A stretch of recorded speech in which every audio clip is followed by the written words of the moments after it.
La différence entre l'art et la cuisine, c'est que la cuisine a longtemps été considérée comme un petit artisanat parce qu'elle répond à un besoin vital chez l'être humain. Mais comme ça répond à un besoin vital, on a moins l'impression qu'il s'agit d'une expression artistique. Mais pourtant, la question est la même, c'est la mise en forme de la matière dans laquelle on vit.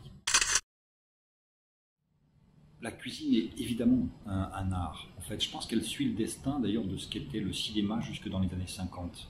Tout d'un coup, ce qui était considéré comme un divertissement populaire est devenu quelque chose de sérieux parce qu'il y avait un lexique, parce qu'il y avait avant tout l'intention de produire du sens. Et je pense qu'il y a beaucoup de chefs aujourd'hui, les meilleurs bien entendu, qui produisent du sens. Par ailleurs, il y a des problématiques communes à l'art contemporain et à la cuisine.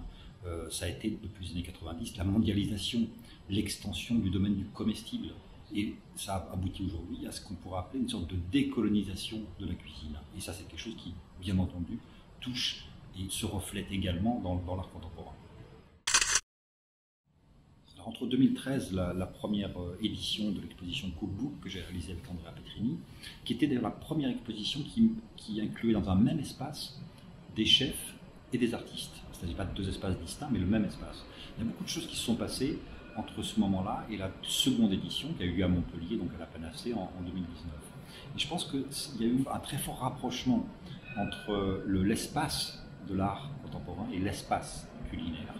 Le premier, c'est que ce soit dans la cuisine ou dans l'art, il y a une véritable réflexion sur la structure moléculaire de la matière. Et que ce soit les chefs comme les artistes, il y a une appréhension soit de la nourriture, soit du contexte dans lequel on vit, à partir de la molécule. Il y a aussi le fait, et c'est un autre type d'installation, que les chefs sont de plus en plus attentifs à la question de l'expérience.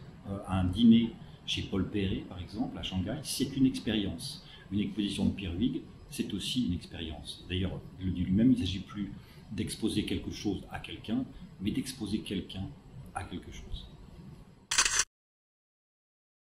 Il y a de plus en plus d'œuvres qui sont comestibles. Aujourd'hui, la pièce de David Ebaloula, par exemple, dans Cookbook 2, c'était un ensemble de glaces et de sorbets réalisés à partir de matériaux très inhabituels. De la même manière, un cuisinier comme René Redzepi, quand il crée une sorte de paysage en fait, dans l'assiette, va essayer de faire appel à travers des éléments qui vont être des éléments gustatifs à tout ce qui n'est pas gustatif. Donc il y a un jeu d'équilibre qui se joue dans chaque discipline artistique. J'aime pas parler de discipline, je parle plutôt d'espace d'ailleurs. Il y a un espace du culinaire, il y a un espace des arts visuels. Et cet espace-là, il est poreux, il peut être traversé des deux côtés.